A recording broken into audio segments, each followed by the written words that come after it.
made fun of autistic people. I have been racist. Been sexist, saying the N-word. I'm autophobic. I used to say slurs. Gay slurs. I have been racist, very racist. I'll go ahead and cancel myself. Today we're talking about the canceling myself before you can trend, and yes, it is exactly what it sounds like. These creators are posting short, often absurd videos in which they preemptively cancel themselves for embarrassing quirks or questionable childhood behavior, or in some cases more serious or even exaggerated scandals. Now, some of it is genuinely hilarious, some of it is deeply ironic, but a lot of it feels like a smart, sharp response to a culture that has been obsessed with punishment for far too long. I'm not referring to calling out actual harm or criminal behavior or predatory patterns. Accountability matters, especially when someone has a massive platform. But when I talk about cancel culture insanity, right, I am pointing at the hyper-reactive internet crowd that drags people for something they said at like age 10, or a tweet they made as a teenager, right, that they've since apologized for over and over and over again. I think we've all seen it, a creator or celebrity that gets slammed for mouthing a slur in a song as a teen,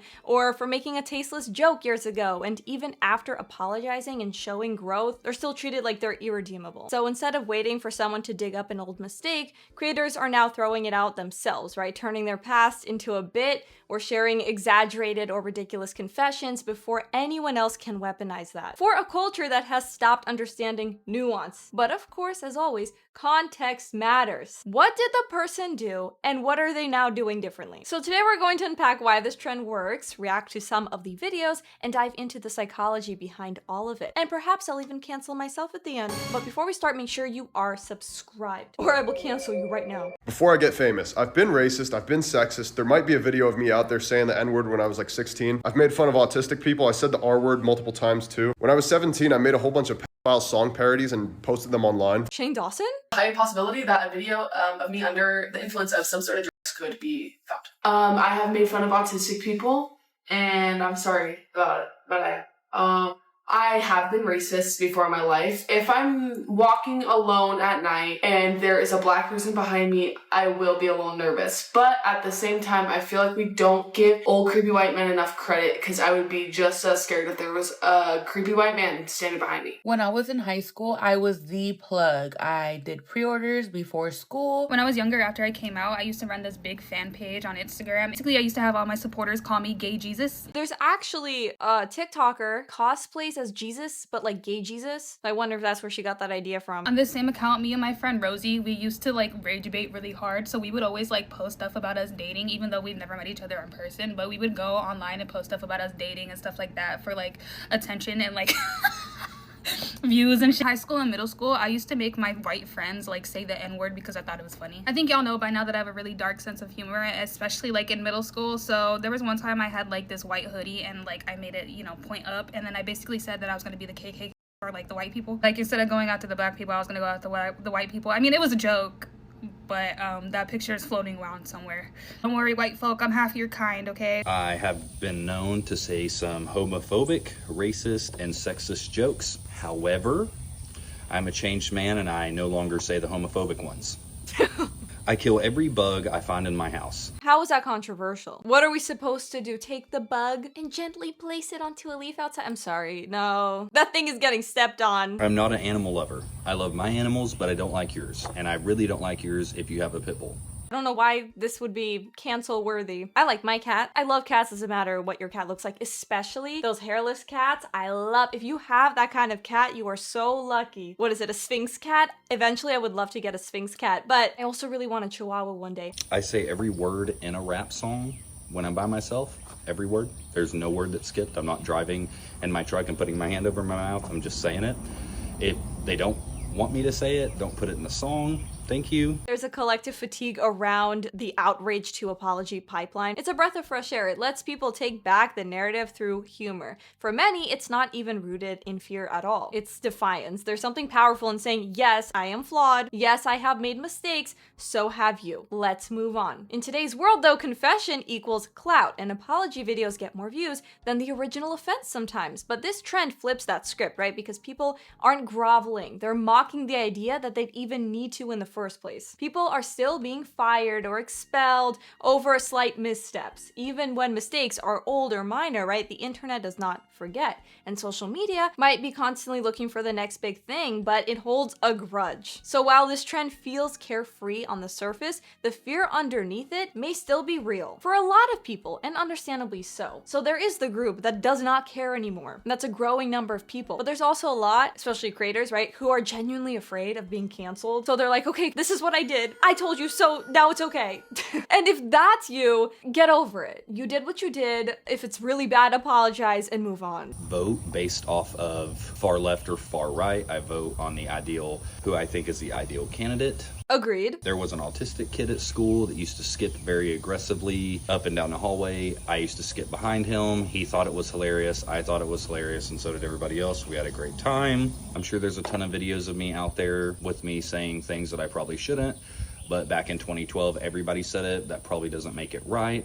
However, I was 13 years old, so. Imagine you right now, you became famous. Is there not one thing that you've done in the past that would concern you a little bit? Oh, if that got out, that would not be great. But that's why nuance matters. I'm not pro cancel culture, but I am very pro accountability. The kind that leads to reflection, right? To growth and change, not public humiliation just for the sake of it, right? There's a major difference between calling someone out with the intent to educate, right? And trying to annihilate them, especially when we're talking about teenagers. If someone made a stupid mistake at 15, right? Apologize, has clearly matured. What is the point of rehashing it? Is it for justice or is it performative? At a certain point, it becomes less about progress and more about trying to feel morally superior. And a lot of it is rooted in jealousy as well. But that backfires though, because public shaming doesn't make people grow. It makes them bitter, guarded, or robotic in their apologies. And we have seen this a lot, especially with the carefully worded PR filtered apologies read by a lot of these creators. I believe there's only two genders. I think Donald Trump's better than Kamala Harris. And I'm Mexican. Y'all asked me like Israel or Palestine, and I said Fortnite, and you guys got really mad. I don't know why. I went to downtown LA, and I had like homeless people fight for like food. Like I said, oh, whoever wins, I'll go buy them food. But I bought them food, so it's like really not even that bad. No, that's pretty bad. If you really did something terrible in these videos, you should be like, yeah, and I'm sorry. Something like, because that's pretty bad. New method, by the way, actually, if you guys go to college and you're trying to get free housing, just say you're homeless and like make up some big ass story. That's what I did. I don't like fat people either. In 5th grade, I convinced like this kid, I think he had autism, to like pull down the fire alarm. I keep seeing this trend of canceling myself so nobody else can, so I'm gonna do it, but it's gonna be a little bit different. Number one thing that I could possibly ever get canceled for is honestly just being really mean to anyone who I don't agree with. And I've gotten a lot better at this, but when I was like 14 and 15, if I saw a political video come across my For You page and I didn't agree with it, I was just absolutely reading them to filth in the comments. And it wasn't even just political stuff, it was like really just anyone doing anything. You guys will probably find my hate comments on videos. I have 2 strikes on this account. I'm like so close to getting banned. Well, she's self-aware. Hopefully she doesn't behave this way now and is able to have these conversations or debate even like an adult, especially when it comes to politics, right? Address the policies, what you disagree with, without being, as she called herself, a bitch. But this is something I relate to, especially at 14. Yeah. 14 is a very difficult age. I go on random people's TikTok lives and make fun of athletes, some screenshots of me saying some slurs. I have made fun of multiple people with brain disorders. I have been on multiple people's TikTok lives being, what's the word? Homophobic. What's the word? Again, I think it's important to say, yeah, what I did was wrong. I'm not gonna do that anymore. Something like that, right? You don't want to make a video like this and be like, well, I'm proud of it. I think this trend could be a great idea if you're saying, yeah, in the past I did this and that and it was wrong, because some things, you know, you just shouldn't be canceled for. So there are different kinds of people who are participating in this trend. Since I have a decent amount of followers now, I think it's time for me to tell you guys about myself. I have a for Asian men, like Asian men, Asian women, but mostly Asian men. You know, I just have a preference for Asian men. Like, okay, wait. You can have a preference. That's fine. A lot of people have preferences. I can't say the word. We're gonna say ish, F-E-T in the beginning. Having an ish, a racial ish, isn't quirky or funny. It's a form of dehumanization. It turns people into props based on their ethnicity. She's already putting herself on blast, and that's the point of this trend, yes, to expose your own cringe behavior, but owning up doesn't erase the impact. You know, if she's like learned and grown and actually understands why that kind of language is harmful, then great. If I see an Asian person in public, I would be like, oh, you're cute, I find you attractive, and I start blushing and shit. So You go out in public, any Asian person, you start blushing? and I told myself a long time ago, if I ever have kids, I want an Asian baby. So lucky for me, I got to meet my daughter's dad, and he told me he's Filipino and half Greek. So my daughter is half Asian. I get my wish. So I am homophobic, y'all. If you guys don't know, I said some homophobic shit. I said some homophobic slurs. I did not used to support LGBTQ before I came out as bisexual back in 2021. Welcome to LGBTQ. Be who you are for your pride. And Pride Month already ended. Before I became really popular and well known on the internet, I used to tell people to off themselves like, I'm sorry. Fat phobic as well. I'm all the phobics like I mentioned earlier. This trend where you're canceling yourself before you can be canceled is unnecessary, because why are you admitting to being a racist, homophobe, and a fetishizer? That's not something that needs to be said. That should stay in your brain, because that nobody even knew you were those things. Yeah, so I guess this is in response to the previous woman. Self-awareness is important. You own up to your mistakes, things that you think could get you canceled, but then you say, oh yeah, I'm gonna change. I'm not gonna do that anymore. I'm not getting enough of that from some of these videos. A lot of these just seem like, yeah, I fetishize people, but oops. Hi, I'm Miriam. I'm about to hit 30,000 followers, so let me expose myself before somebody else does. I used to say slurs. I don't say them anymore. I like to laugh when kids get hurt. I have slapped somebody, but it was okay. I was in the mental ward. It was just a spoon. It's fine. I'm a liberal. Trump. Not necessary to clarify after the mental ward part. Obviously, I've done things that are sexist, racist, homophobic. I've made fun of a few autistic people in my day. Yes, I've said racial slurs. Yes, I've said gay slurs. Yeah, I'm sorry. First things first, number one, whenever I have kids, if my child comes home and said they are transgender, no, you're not. You'll be going to a therapist immediately, and a therapist that is not going to validate your feelings, but will walk you through why we need to figure out why you feel as though you are transgender. And number two, if you feel as though you still need to transition, you're waiting until you're 18. 100% with things like surgeries after 18. It's crazy how that could get you canceled. First off, yes, I have said the N-word. I've said it multiple times. There's probably multiple clips of me getting mad. Can you not say the N-word? I have also said the J slur, S slur, and E slur. Job, shower, employment? Okay. Also probably multiple clips of me at a JOB. I just hope you guys can forgive me. I used to be a huge homophobe.